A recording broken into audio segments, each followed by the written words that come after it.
Je vous remercie. La parole est maintenant à Monsieur Jean-François Coulombe.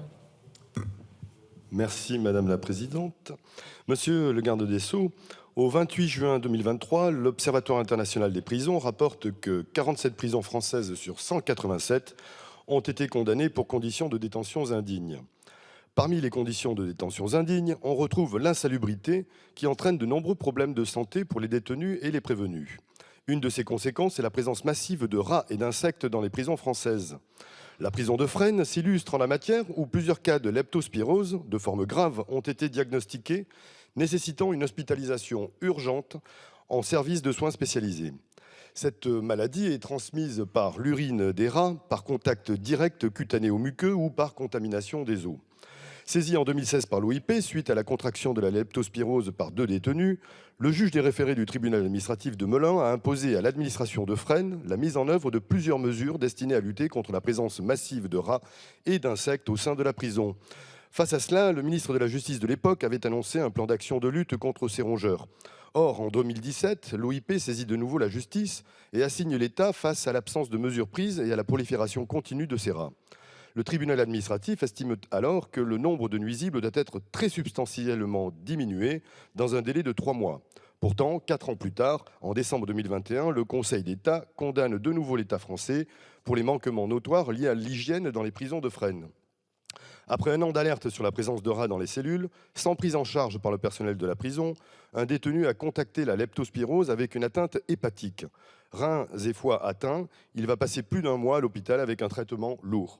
Aujourd'hui, près de 25% des établissements pénitentiaires français, qui sont tout simplement inaptes à accueillir du public, sont également dangereux pour la santé. Que comptez-vous faire, Monsieur le Ministre, pour éviter que des détenus soient contaminés par des rats dans les prisons de la 7e puissance économique mondiale? Je vous remercie. Monsieur le Ministre, vous avez la parole. C'est beaucoup plus confortable, monsieur le député, d'être dans l'opposition que d'agir. Vous parlez, moi je travaille. Alors je vais quand même vous dire 2 ou 3 choses. Parce que le Yaka Faucon Faudrait, voilà, ça a des limites. Vous êtes contre la construction d'établissements pénitentiaires? Eh bien oui, c'est vrai. Et alors, dites-moi comment on règle les conditions indignes. Si on... Attendez, laissez-moi terminer, je ne vous ai pas interrompu.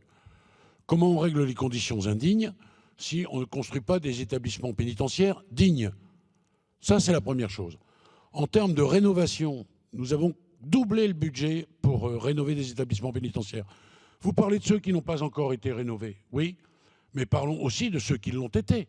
Les Baumettes, Fleury-Mérogis, des établissements que je vais inaugurer, soit parce qu'ils sont construits, neufs, sains, propres.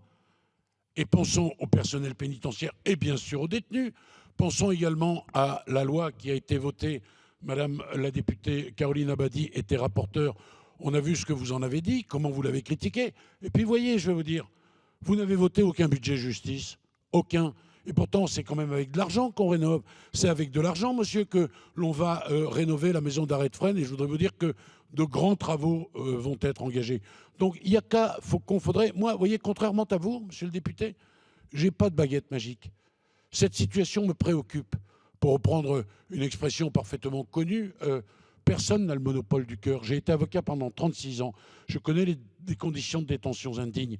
On a mis en place le contrat de travail. Ça ne vous a pas plu non plus, vous n'en avez pas voulu. Et pourtant, il permet à des gens de reprendre pied dans la vie civile ordinaire parce qu'ils sont amenés un jour à être libérés.